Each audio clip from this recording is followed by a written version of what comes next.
Welcome to Chapter 5. Thank you for joining me. So, to begin Chapter 5, we're going to be talking about classifying polynomials. What I mean, or when I say classifying, what I'm talking about is giving them names.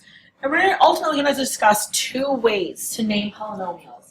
But before we can do that, we need some common language. We need some common vocabulary so you understand when I'm using certain terms what I mean. The first term I want you to understand is the term monomial. Monomial is a real number, a variable, or a product of real number and one of the variables with whole number exponents. So, something like 4y is a number with a variable. 1/2, just a number. 6x squared is a number with a variable that has an integer exponent, or negative 3xy. It can be a number with more than one variable. So, those are monomials. The degree of a monomial is an exponent of the variable. So, for example, this negative 7y to the 6 is degree 6 because that is the exponent on the variable. This next one is a degree 2 because that's the exponent of the variable. The variable doesn't have an exponent showing. It's assumed to be 1. So that's why that 5x has a degree of 1. Because the x isn't showing an exponent, so it's assumed. If there is no variable, it's a degree of 0. Again, just because there's no variable at all. And that leads us into polynomial, which is what this whole chapter is about. So a polynomial is a monomial or the sum and difference of monomials. So here, 4x squared minus 3 is a collection of two monomials, 4x squared and negative 3. This one right here, another collection of those monomials. Negative 5x cubed, and then 4x squared, then minus 6x, and then plus 7.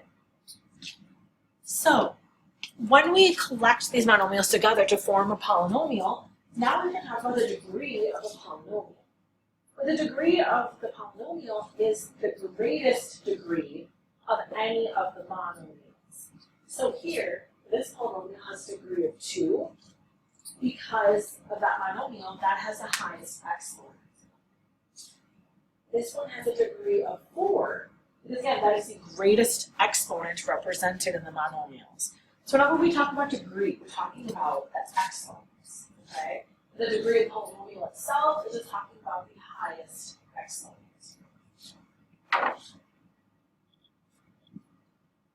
So, standard form. When it comes to polynomials, analyzing them and naming them is much easier if you put them in standard form. When I talk about standard form, it means arranging the terms by degree in descending order. So you start with the largest degree and you work down. So for example, here you start with the cubed term, then go down to the squared term, then the linear term, and then the constant, just the number. You always write based on those degrees. You start with the greatest degree, and then you work downward. So when you're putting things, when you put polynomials in standard form, there's two things you have to do. First, you have to combine like terms. And by like terms, I mean terms that have the same degree. They can be combined to be a single term, all right? But only if they have the same degree. And then you can arrange the terms starting with the highest degree. So in my example, I want to put that in standard form. So I'm going to start by looking at the highest degree. But I see that I have two things that have the highest degree. I have two terms that are an x squared. So what I'm going to do, I'm going to combine them. Negative 1x squared plus 4x squareds, so that gives me 3x squareds. Then my next highest is 2x, and there's no other x terms, so that doesn't combine with anything. And then the constant is always the last. So that is how I would put that in standard form. Again, starting with the highest degree, and then working my way down, combining my terms when I can, but working my way down to the constant.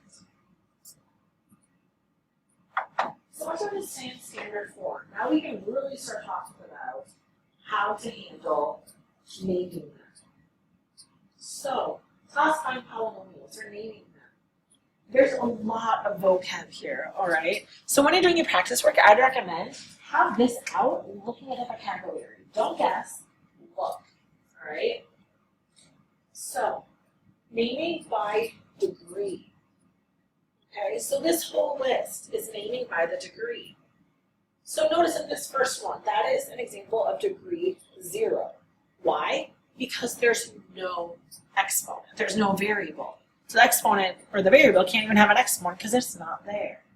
So that's why that's called a constant. The second term is linear. Linear deals when you have a degree 1. Quadratic. Quadratic means degree 2. Cubic is referencing having a degree of 3. Quartic is referencing degree 4. Quintic is referencing degree 5. So those are the terms I'm going to need you to know in terms of naming a polynomial by degree. You look at that list and you compare what is the highest exponent that you see. That tells you the degree. Okay. Now on the flip side, naming by number of terms. Okay, so here, this has just one term. Something that's one termed is a monomial. Okay? Something that it has 2 terms. So 1, 2. 2 terms is a binomial. Well, this next one is back down to only having 1 term. So I'm going to call it a monomial again. This one has 3. 1, 2, 3. Trinomial. That one should be easy to remember. Tri, like a triangle. Something that's 3-sided. So that prefix should make sense to you. This next one, 2 terms again, so binomial.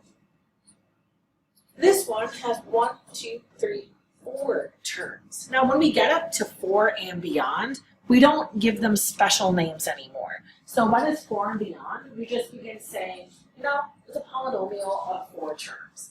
Or if it has 5 or 6 or 7. We no longer give special names to them. We just say how many terms are on that polynomial. So combined, those 2 things are how we name polynomials. So let's get some practice doing this. So first of all, I want to name this by its degree. So by degree, that means I'm looking at the exponent. So I see it has an exponent of 2. So I come back here and say, oh, exponent of 2, this is a quadratic. You should be very familiar with that because we spent all of chapter 4 talking about quadratics. Naming it by number of terms. Well, there are 1, 2 terms in it. So a 2-termed polynomial is a binomial. So we would call this a quadratic binomial. All right, well, let's look at the next one. So I want to name it by degree first off. So for the degree, I look to the exponent.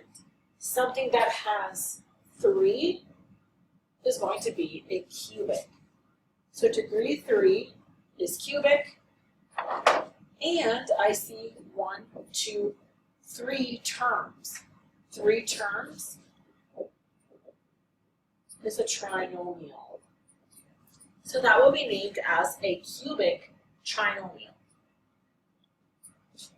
Right. And again, I highly recommend having that list out as you're doing any practice work so you become very familiar with all of that vocabulary, all of those terms. So let's practice. Now, first things first, polynomials must be put in standard form first, otherwise it's much more difficult to appropriately name them. So, the way to get good at this is simply to practice, practice, practice. So, let's get that practicing in. So, here, standard form. Well, the first thing I notice is this x squared term. The next one is the 3x. And then the 5. So I put it in standard form. And now I'm going to name it based on degree. Well, I see a 2 there, degree 2 means this is a quadratic. I look at number of terms. Well, I see 1, 2, 3 terms. 3 terms is a trinomial. So I would name it as a quadratic trinomial.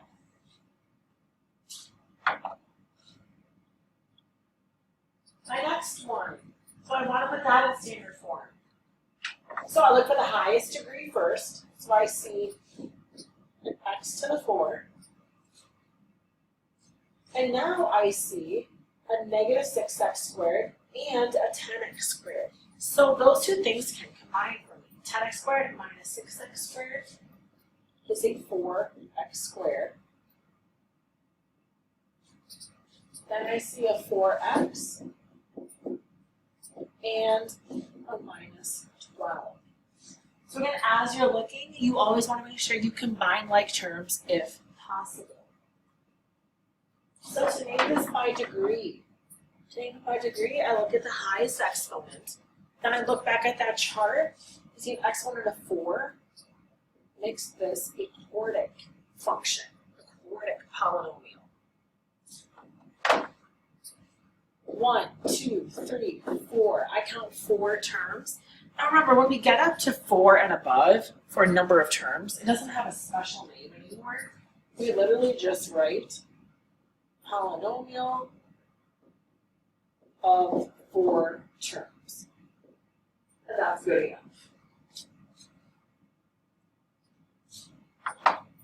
And what about this last one? So again, I'm going to put it in order first. I look for the highest degree to start with. So 5x cubed plus 2x minus 1. I look to the degree for the naming of it. Well, a degree 3 is going to be a cubic polynomial. 1, 2, 3 terms. It's going to be a trinomial. So that's how you go about putting things in standard form and assigning names to those polynomials once you have them in standard form. So to wrap up today, I want to show you a little something fun of how can you tell the degree of a polynomial based on data sets, based on just points that are shown. All right, so what you do is you track the differences in the y's, all right? When you track the differences in the y's, then that'll show you as many times as it takes you to get to a constant difference. That's what the degree of the polynomial is going to be. So, let's take a look at this. So here,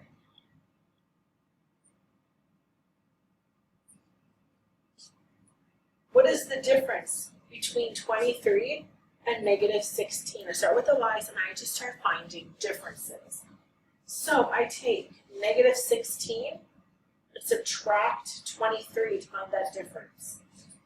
And that difference is going to be 39. And then you look, and I have to find the difference between these two. Okay, between negative 15 and negative 16. Well, that's going to be a difference of negative 1. What about the difference here? Oh, I'm sorry. Not negative 1, that's going to be a difference of positive 1.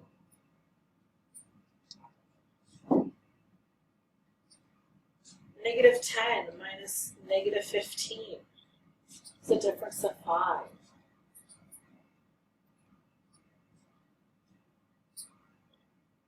Negative 13 minus negative 10 gives me a difference of negative 3. Negative 12 minus negative 13 gives me a difference of 1. And 29 minus negative 12 gives me a difference of 41. So all I'm doing is going through finding the differences. And now I look, this is my first difference.